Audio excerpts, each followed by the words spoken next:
Hello everyone, मैं architect Om Prakash the maker architect से। तो आज मैं आपको रियल आर्किटेक्ट और फेक आर्किटेक्ट के बीच में क्या डिफरेंस होता है ये इस वीडियो में बताऊंगा।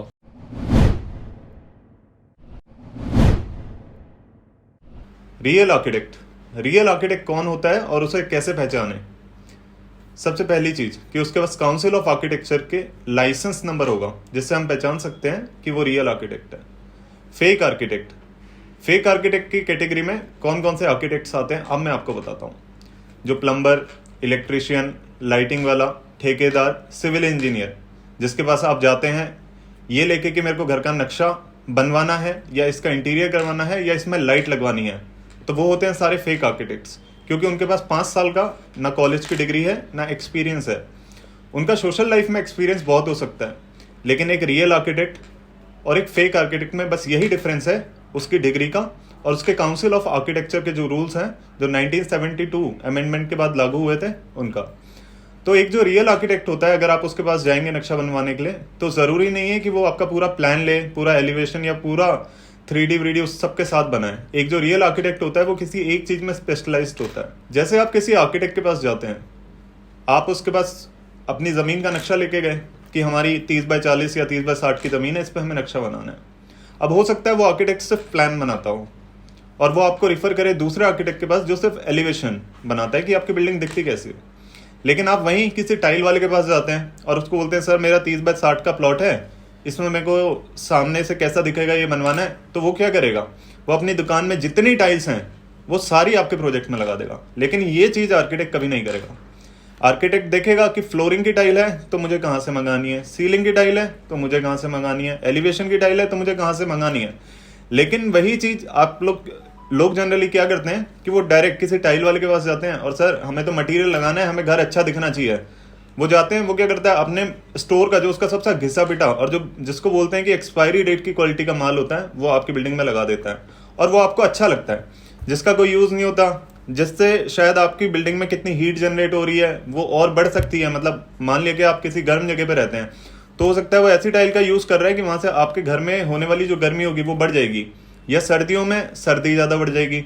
हो सकता है कि उस टाइल के कारण सीलन आए, वो आपके घर के लिए फीजेबल है या नहीं है वो आपको नहीं बताएगा, क्योंकि वो व्यापारी है, वो आर्किटेक्ट नहीं है। और एक आर्किटेक्ट तो बिल्कुल व्यापारी हो ही नहीं सकता। तो आप देखेंगे कि आर्किटेक्ट जब भी आपके नक्शों पे काम करते हैं, आपके एलिवेशन पे काम करते हैं, तो वो आपको बाध्य नहीं करते कि आपको इसी बंदे के पास जाके आपको यहाँ से सामान लेके आना है या आपको ये काम इसी से करवाना है। लेकिन मान लिया जाए कि आपको फॉल सीलिंग करवानी है, आप किसी आर्किटेक्ट के पास नहीं जाके आप लाइटिंग वाले के पास जाते हैं कि सर मेरे को फॉल सीलिंग बनवानी है। वो क्या करेगा, उसको ही पता है, वो एक पीओपी वाले को बुलाएगा, वो आपकी फॉल सीलिंग में बना देगा, उसमें लाइट्स भी लगवा देगा। पर क्या वो लाइट्स आपके एरियाज के हिसाब से सूटेबल हैं या नहीं है, ये चीज़ आपको कौन बताएगा? ये आपको आर्किटेक्ट बताएगा, क्योंकि उसने 5 साल की पढ़ाई की है और उस पढ़ाई में उसको ये पता है कि कौन सी लाइट कहाँ पर यूज़ होनी चाहिए। एक बच्चा है, उसको कम रोशनी की ज़रूरत है और आप उसके रूम में ज़्यादा रोशनी देते हैं तो वो उसके लिए हानिकारक है। बूढ़े माँ बाप हैं जिनकी आंखों पे जोर पड़ता है, आप उनके लिए ज़्यादा लाइटिंग यूज़ करते हैं, उनके लिए भी हानिकारक है। तो मेरा मेन मसला यहाँ पर यही है, फेक आर्किटेक्ट और रियल आर्किटेक्ट्स के बीच में हम क्या गलतियां करते हैं अक्सर एक फेक आर्किटेक्ट और एक रियल आर्किटेक्ट को पहचानने में। सबसे बड़ी चीज़ मैं आपको वो बताता हूँ।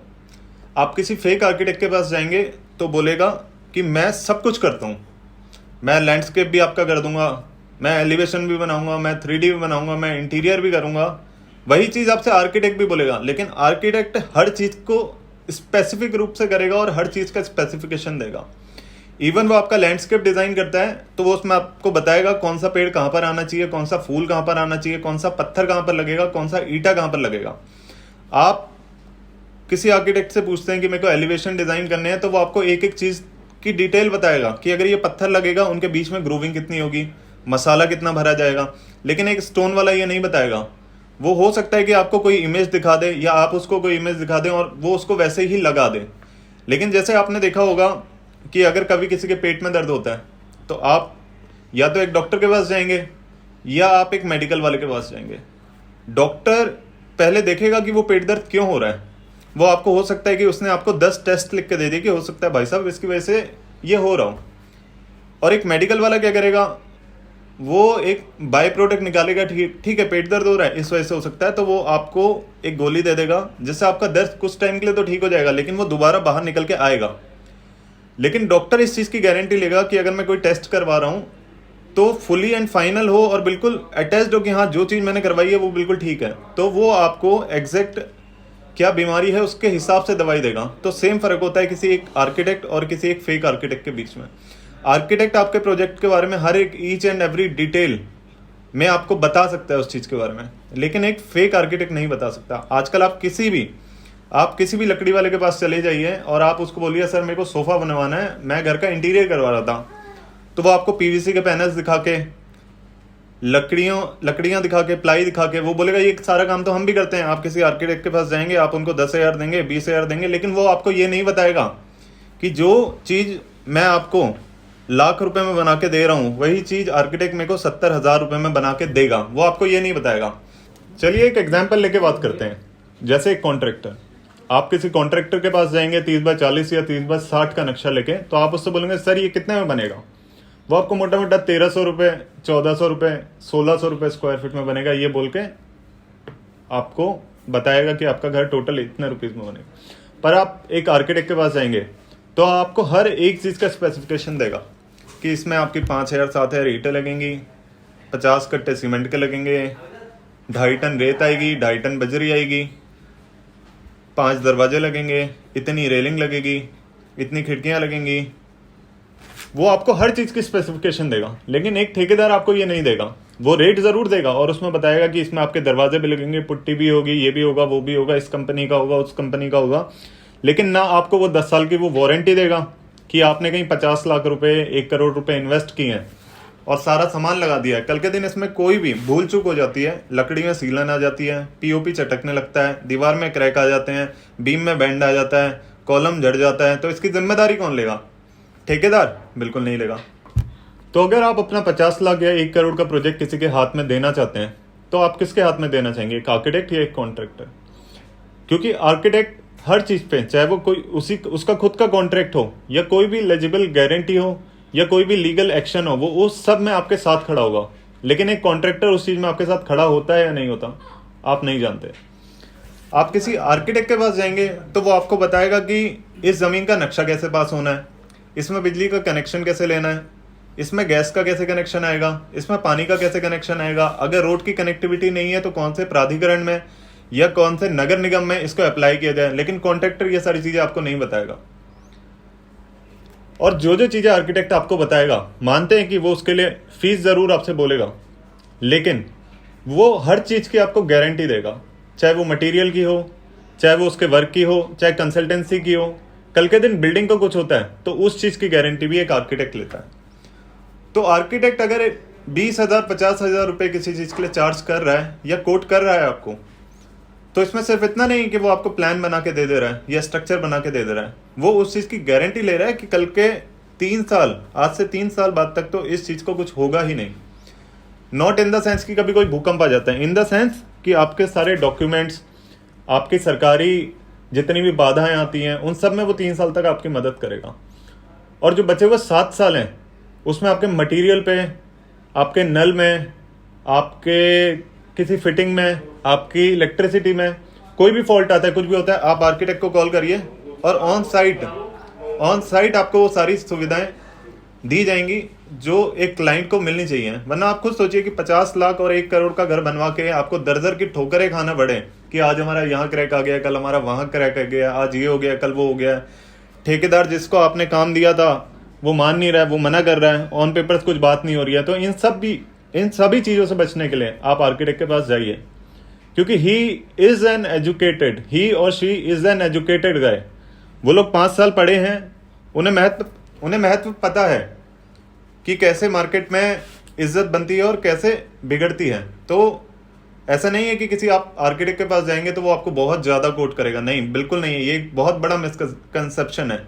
जैसे लोग डरते हैं किसी एक डॉक्टर के पास जाने पे, हल्की सी चीज़ होने पे, सेम चीज़ होती है आर्किटेक्ट के साथ। लोग सोचते हैं कि यार मेरे को पेट में दर्द हो रहा है, मैं डॉक्टर के पास जाऊंगा तो मेरे 500 रुपये लग जाएंगे, लेकिन वो ये नहीं देखते कि डॉक्टर उस चीज़ की जड़ तक घुसेगा और फिर बीमारी का इलाज करेगा। वो जाएंगे मेडिकल के पास, मेडिकल वाले के पास, और जो काम 500 रुपये में होता है वो 5 रुपये में एक गोली खा के कर लेंगे। लेकिन वो दर्द कितने दिन के लिए जाएगा? 2 दिन 4 दिन।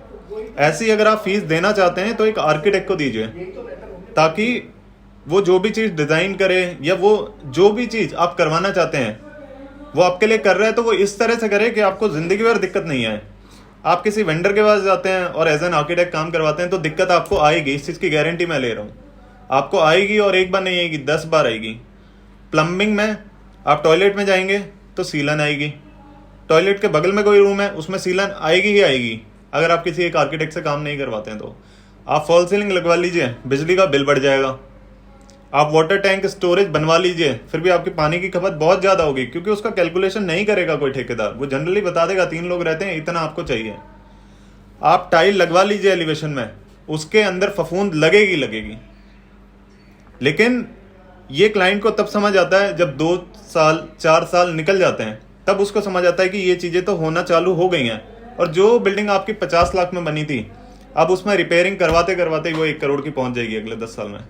तो मर्जी आपकी है कि काम आर्किटेक्ट से करवाना है या किसी वेंडर से करवाना है। हम तो बस आपको सहायता दे सकते हैं, और ये कर सकते हैं कि हम ऐसे ही नए नए वीडियोस के साथ हर हफ्ते आपके सामने पेश हों, और आपका समर्थन रहा तो हम आगे और अच्छे अच्छे टॉपिक्स पे बातें उठाएंगे, और हम ये बताएंगे कि क्यों एक आर्किटेक्ट प्रोफेशनल कैटेगरी में आता है, जैसे अपने लॉयर्स होते हैं, जैसे अपने डॉक्टर्स होते हैं।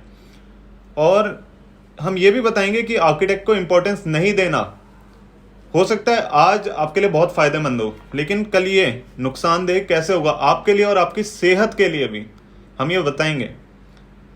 तो आशा करते हैं कि ये वीडियो आपको अच्छी लगी हो, और मिलते हैं अगली वीडियो में कुछ नया कंटेंट लेके, कुछ नया टॉपिक लेके। आपकी कुछ क्वेरीज हैं तो आप हमें भेज सकते हैं।